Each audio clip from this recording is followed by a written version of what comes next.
ডিভাইডারে ধাক্কা মেরে উল্টে গেল হাইড্রোক্লোরিক অ্যাসিড বোঝাই ট্যাঙ্কার।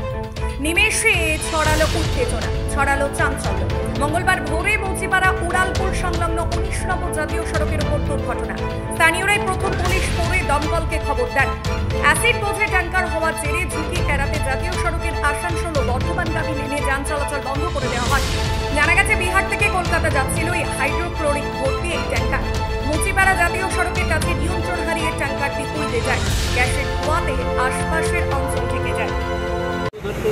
का जा रहा था, आप ये गाड़ी पुल पर चढ़ गया।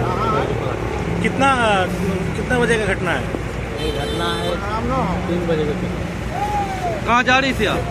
हम कोलकाता जाते हैं। कहाँ से आए तो गलटेनगंज, बिहार से? गलटेनगंज। बिहार गलटेन। আমাদের কাছে খবর আছে এরকম একটা ট্যাঙ্কার মাটি গেছে। এসে আমরা দেখি যে ইমিডিয়েট রেসপন্স করি এবং দেখি যে এখানে একটা হাইড্রোক্লোরিক অ্যাসিড ভর্তি, এখন 24 AL হাইড্রোক্লোরিক অ্যাসিড ভর্তি একটা ট্যাঙ্কার লিকেছে, একটা র্যাপিড লিকেজ ছিল।